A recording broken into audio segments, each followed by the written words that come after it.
All right, everybody, so this is the last look at the Charger before it's cammed and long tube headers, mid pipes, it's cat and elite, and full head work with the cam. So I don't know if I repeated myself, but here it is. I'm waiting for my uncle to kind of get back to me. I'm at his house right now, and we're gonna do all the work here.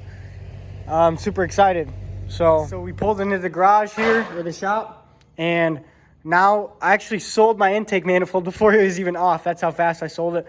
I'm selling it with fuel rails and the throttle body for $550, and that's shipped. So I thought that was a pretty good deal for somebody. And I'm getting a sheet metal Holley intake with fuel rails for $570. So I'm basically paying $20 for this intake. So I'm super excited. We're gonna go ahead and take this off, and we're gonna go ahead and get it shipped to this guy. Make sure that I get all the payment, order this other intake, and then we're gonna go ahead and obviously wait till it's cooled down. But we are going to take off the heads and strip them down, take it to the machinist, and basically from there we're gonna have to wait to go to the next step, make sure that he gets it done, has all the parts, and yeah, I'll basically just be documenting this for you guys to make it easier if you guys are trying to figure this out on your own. Okay, so first step is also we're take off the valve cover, the coil pack covers actually, and then we're gonna go ahead and just start removing coil packs, unplugging things, and then getting ready to remove the fuel rail.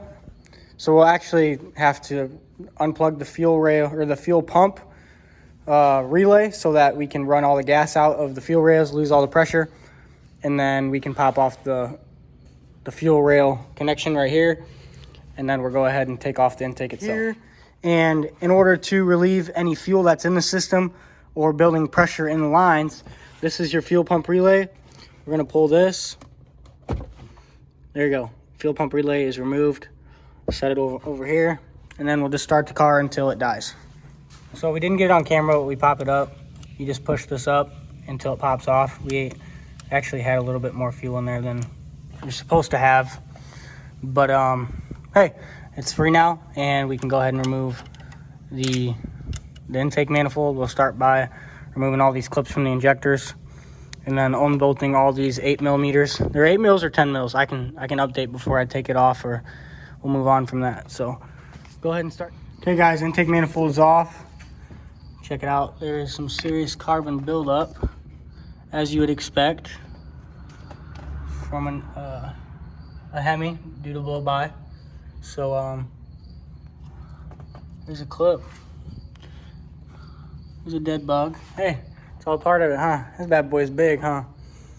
So now here's what the gaskets look like. I pulled that one off, but yeah, they definitely used and abused, I'd say. And this is all staying with. We'll have to remove this hose, and then we'll go ahead and get ready to ship this bad boy across the country. These are out. You don't have to put these, you don't have to label these like in numeric order to where they came from in terms of cylinder, because they're all the same CC. They can be interchangeable. You don't have to worry about that. Here's another one. That's 7. It's not a 7 cylinder. So I have my intake manifold all back together, and we're ready to go ship this. It's still pretty warm, but ready to ship this, honestly. So we'll figure out what we're doing next. Next step on the actual engine itself is take off valve covers. Well, we'll have to remove all the coil packs, remove valve covers, things like that. So we'll make our way to that. And I also wanted to say, you have to remove the brake booster vacuum line, and you have a map sensor on the back. So if you're pulling on your intake manifold and it won't come out, that's probably why. You do not have to actually remove the fuel rails to remove the intake manifold. The return line just goes, or there's a line that goes between the rails, and there's only the one feed that comes from here. Yeah.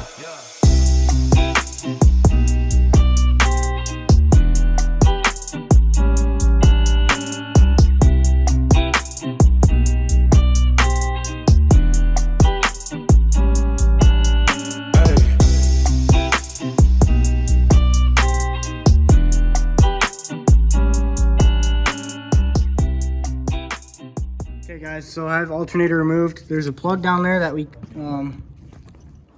that clip actually ended up breaking, but it'll be fine. And There's a clip where, can you see it? It's right there. That wire, can't get that out, so we're gonna have to basically do this last. So we're gonna pull the exhaust manifold bolts from the mid pipes so that we can just drop the car down, because we're having to use our tiptoes and reach over this. So we're gonna do that next. Probably throw it on an impact and get it out. The valve cover's off. This side was a pain in the ass to get that back left one out, but we got it. So now the book says to remove the rocker shafts before you remove the heads. So it'll be rocker shafts, push rods, and then you can remove the heads apparently. I don't know why it would matter, but let's follow the book and then put everything back together and send it to the head place. So go ahead and take these off. There's 5 bolts per rocker shaft. You pull them off. They're labeled intake, so you can't mess it up. Just make sure that go on the right head. And then when you reassemble it, I guess. So You can reach all of them. rocker shafts are off. What we just did was start in the middle, work our way out, because there's spring tension on them. So we got them completely out.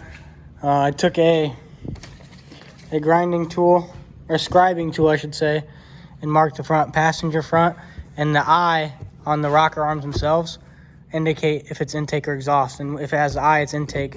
So I just labeled what side was the front, and the bolts don't come out. So I just labeled them, put a blanket in between, put them on. So those are good. Valve covers are obviously there. So we're gonna come back and remove the heads with the exhaust manifold. As you can see, it's right there. So it should, with the bolts out, come out and then just straight up. So that's the plan anyway. I guess we'll find out. We are trying to take the heads off, and heads have coolant flowing through them, obviously. So what we're gonna have to do is drain the coolant system, and then we'll be able to remove radiator hoses and so on and so forth, water pump, etc., etc. So we're gonna drain that coolant system really quick. There's a petcock in the bottom left of the radiator. Drain that as much as we can, and I guess we'll just go on from there. All right, so we have that, the upper coolant hose removed after we drain the radiator. We're working on removing water pump bolts so that we can remove the water pump, and then we'll move on to timing cover, and then we'll actually have to go and remove the entire front end to get ready to install the cam, I guess, and then timing kit. So thermostat housing is off, and you want to make sure that you take note of the orientation of the thermostat. It'll only work one way around the water pump. Here, I'll just show you guys. All the way around the water pump. So just make your way all the way around, clockwise, counterclockwise, whatever.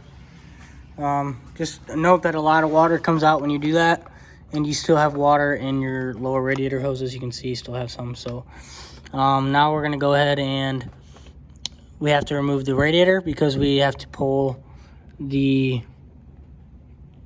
we actually have to pull the timing cover, which, in that being said, it looks like we have to remove our AC compressor, and we'll have to pull our harmonic balancer.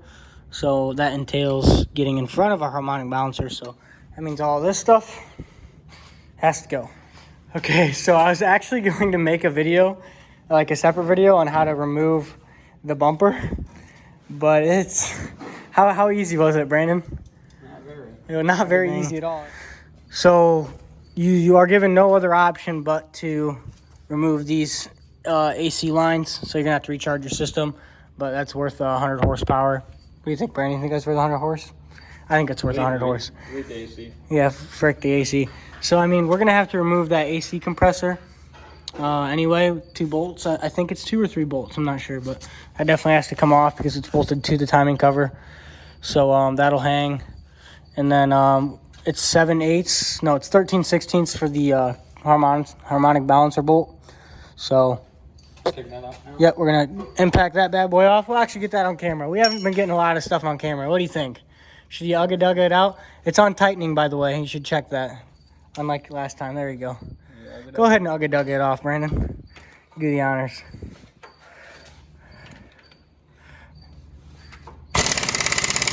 There it is.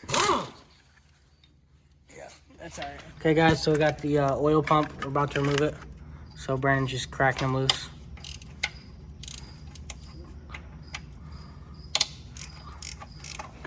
This is oil pump for 6.1 HEMI. So there's actually a torque order for the bolts, if you've never built an engine, you wouldn't know that. But whatever the torque order is, you reverse that. So there's 15 head bolts. So you'll start at 15, 14, 13, 11, 10, all the way down to 1. And that's the order you loosen them. But you only want to crack them loose. And then once they're all loose, you can back them all out. You don't want to put extra stress on other places and potentially warp the head. So just crack them loose, and then when they're all cracked loose, you'll back them all out. Throw you guys on a time lapse to finish this up. I just want to tell you guys that before we get into it. It's a 15 millimeter head for the head bolt, for the ones under the valve cover and the valve train, and then 10 on the outside of the heads.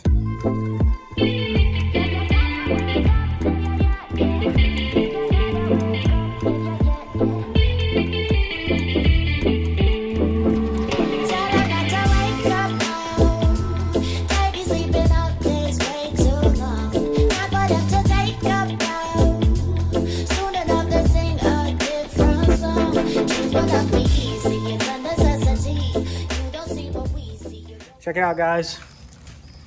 The cylinders look really, really good. There's no actual real cross hatching, maybe very, very, very, very minor. But what should you expect out of a 230,000 mile engine? So I'm gonna go ahead and remove the lifters, and then we can actually we'll probably just remove the other head. I'm gonna spray this with a WD-40 so that it doesn't dry up and get surface rust. See, I have a bunch of WD-40 just sitting in there overnight. However, we're gonna do it, clean it out, and then move on to this head. We will remove all the bolts. We might have to, this one will be a little bit harder because we have to dodge the dipstick tube. So it's looking a little empty in here. Got WD-40 sprayed all over here. This is crazy. I never would have thought that I would have been in this situation. But now we have this, all these cylinders, combustion chambers right here where the valves are, look really good. So we're gonna remove these exhaust manifold bolts, put these manifolds up for sale, SRT8 shorties, and then remove lifters, and then go back down to the oil pan, remove like the front half bolts, drop it down a little bit so we can remove the bolt on the oil pump. We already have all four oil pump bolts removed. And then we can pull the oil pump off, and then we can remove the timing gear set, the cam gear, the crank gear, and the timing chain with the tensioner. And then from there, we can pull the cam out. And then if the new cam is ready, throw the new one in. Okay guys, so I had to remove every single bolt in the oil pan to drop the oil pan. If you didn't want to drop the entire oil pan, you could just loosen all the bolts just to get it enough down to remove the oil pump pickup tube. But this is a 13 millimeter bolt for the pickup tube, and it's almost out, and I'm probably gonna drop it on camera and make a fool of myself. But focusing. It's like one more thread away.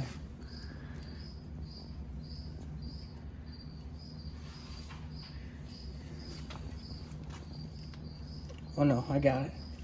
I got this. Oh yeah. Oh, it's like one thread. It's literally right there. Got it. Okay, so this is pickup tube. So now this pickup tube should just push down.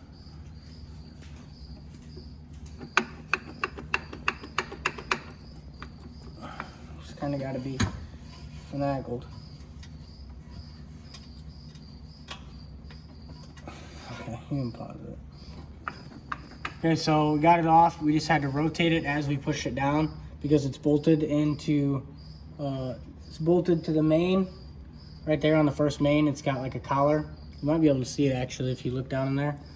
Right there. It's bolted in there, so it doesn't actually budge at all. Budge a little bit, rotate the oil pump, and you get it off. Now you're exposed to the timing chain and crank cog. And just for reinstallation purposes, these lines have to match up on here. There's actually gears that will line directly up with these, and if they're offset, then the oil pump won't go in. Okay guys, so basically everything's torn down. I left the timing, like the whole assembly of the cam gear, timing chain, all that timing accessories together. I'm gonna get a head start on that tomorrow. Oil pan is dropped, as you saw, and we got a lot of work done today. Everything's organized in envelopes, labeled, and we're ready to throw in a cam tomorrow morning. I'm gonna come make a parts run, then come back. I'm gonna drop the steering rack, take off the oil pan, and clean up a bunch of parts, get ready to assemble everything, and then I'm just waiting on some gaskets, remove the lifters, and bada boom, bada bing, ready to throw in a cam, boys.